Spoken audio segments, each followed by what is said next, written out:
UFO Kid here.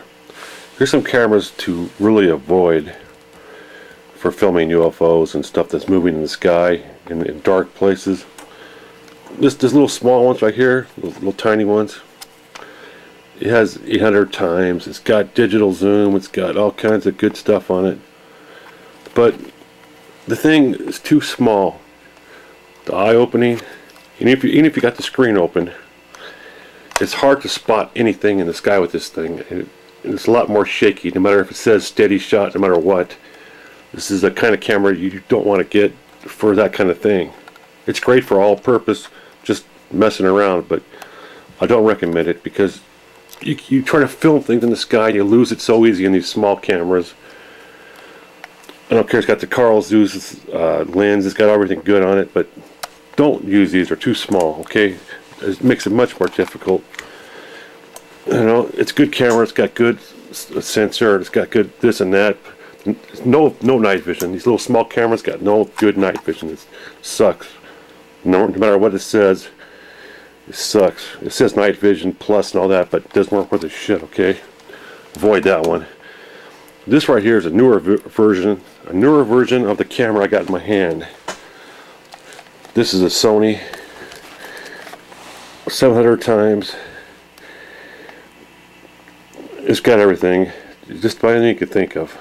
It's got extra night vision. It's got, oh jeez, it's got everything, except it's only got 1/16 of a sensor on it, and it makes the pictures come out fuzzy, especially at nighttime. A lot more fuzzy. You can tell the difference. It's got this. It's a great camera, but it's not recommended for nighttime. It's only got 1/16 of a sensor. I suggest 1/3 of a sensor or bigger for clearer pictures, especially at night. So that's why I don't use this too often. You know, it's got steady shots, and it's got night vision, it's got all this. As you notice, it doesn't have any you cannot adjust anything on this camera unless you open it up and get to the menu. Okay? The camera I got in my hand, it's got all the adjustments on the outside. I can adjust everything from the outside. Okay? You don't want a camera that you have to open up and get to the menu and do all this crap, try to change it. You don't want a camera like that. You want with the buttons on the outside. Like my camera's got buttons when I'm in my hand.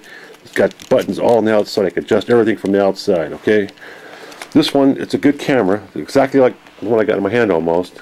A newer version. It's got streaming, what do they call that?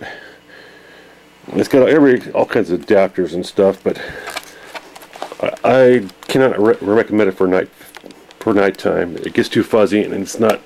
I don't use it too often. And this is an older version of the one I got in my hand. It didn't have. You see how the lens right here? Got the lens cover on the inside, the automatic one.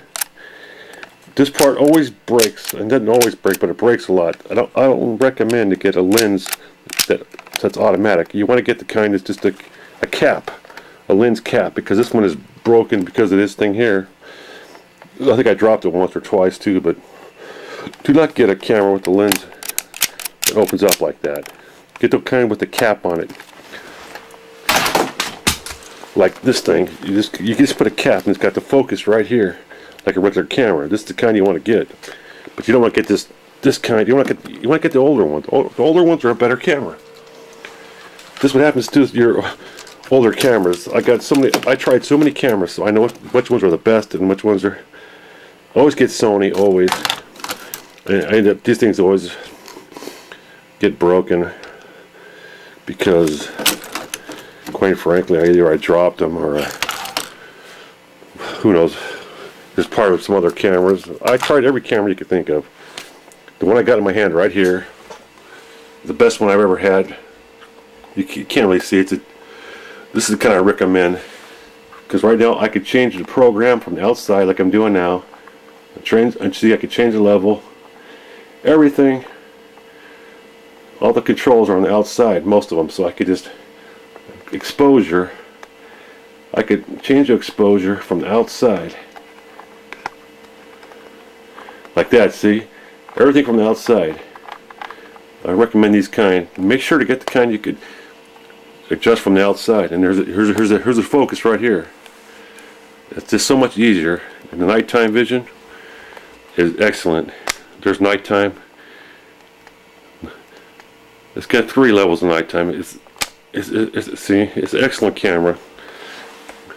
Sure, you could find some for $100 and up to $250, $300 used. Of course, they're used. It's like $19.99. But these are one of the first digital cameras they ever made. TRV-103, and it's got this. I could adjust this anywhere I want to. I could open up the screen. I could look through here on the screen. But this is, it's a bigger camera. You don't want this little shit camera right here. All right. Don't get a small camera like this. It's so much harder with this thing. And it's everything. You have to do everything through the menu too. You have to open everything up, adjust everything, and it still doesn't, at nighttime it doesn't come out right anyway. It just sucks. All right. There's my little hints for you.